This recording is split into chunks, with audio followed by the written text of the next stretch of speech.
her bir raýat üçin deň mümkinçilikleriň üpjün edilmegi, ýurdun durnukly durmuş ykdysady ösüşi we öňe gidişligi üçin möhüm şertdir. Türkmenistanyň prezidenti tarapyndan Türkmenistanyna gender deňligi boýunça 2026-2030 ýyllar üçin hereketleriň milli meýilnamasynyň tasdiklanmagy ýurdun durmuş ulgamyny ösdürmekde nowatdaky möhüm tapgyr alamatlanyrdy. Bu strategik resminama jemgyýetçilik durmuşynyň ähli ugurlaryny, syýasy jemgyýetçilik durmuşyndan başlap milli ykdysadyýete çenli gender esasly çemeleşmäni ulgamlaýan ýagdaýda ornaşdyrýan ýol kartasydyr. Bu strategiýa Türkmenistanyň konstitusiýasynyň ileri tutulýan ugurlary 2022-2052 ýyllarda durmuş ykdysady taýdan ösdürmegiň milli maksatnamasy şeýle hem Birleşen Milletler Guramasynyň durnukly ösüş ulgamyna gün tertibi bilen ysnaşykly baglanşyklydyr. Bu meýilnamanyň durmuşa geçirilmegi Türkmenistanyň sebitdäki liderlik tejribesine we adam hukuklary boýunça kanunçylykda ýygyderli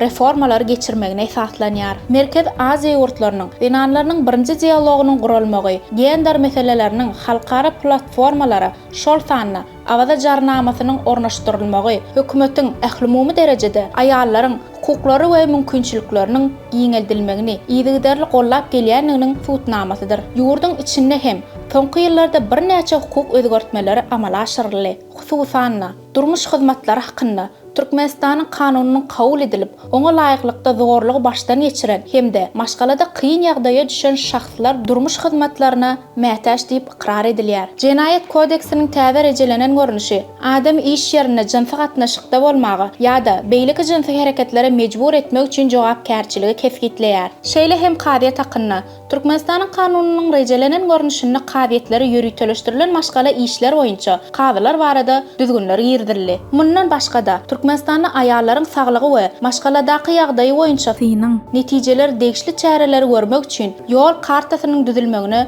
mümkinçilik berdi. Asuda we howpsuz jemgyýeti döretmek maksady bilen hereketleriň milli meýilnamasyny döwletiň öňünde anyk netijeleri gönüktirilen 8 san esasy wezipe goýulan. Birinji, wenanlaryň syýasy we jemgyýetçilik gatnaşyklaryny ähli derejelerde artdyrmak.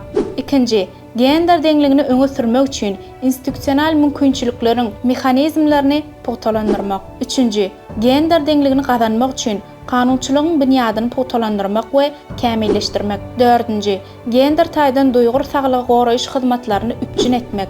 Beşinji, bilime deň eýleterligi ösdürmek. Altynji, aýal gyzlara garşy gender zorlugynyň öňüni almak we oňa garşy görüşmek. Ýedinji, aýal gyzlaryň ykdysady taýdan hukuklaryny we mümkinçiliklerini giňeltmek. 8-nji, howanyň üýtgemegi, daşky gurşawy goramak we betbagtçylyklaryň töwekkülçiligini azaltmak. Hereketleriň milli meýilnamasyny amala aşyrmagyň özenini Birleşen Milletler Guramasynyň hiç kimi ünsüden düşürmezlik baradaky insanperwer ýöreligi syýatdyr. Bu bolsa döwletiň serişdeleriniň we ünsüniň uly şäherleriň çäklerinden daşary ýylatyň mätäç gatlaklaryna, maýyplygy bolan aýal gyzlara, şeýle hem owa ýerine ýaşaýan aýallara gönükdirilejekdigini aňladýar. Dezegirlenen maglumatlary ýygnamak, döwlet tarapyndan maliýeleşdirmek üpjün etmek hemde erkekleri we ýetginjek oglanlary gender deňligini ilerletmek işlerine çekmek arkaly meýilnama hukuk kadalarynyň ýerine ýetirilmegini üpjün edýär. Ulgamlaýyn monitoring, garasyz bahalandyrma we raýat jemgyýetiniň işçen gatnaşmagynyň netijesinde Türkmenistanyň gender deňligi boýunça 2026-2030 ýyllar üçin hereketleriň milli meýilnamasy durnukly sosial ösüşiniň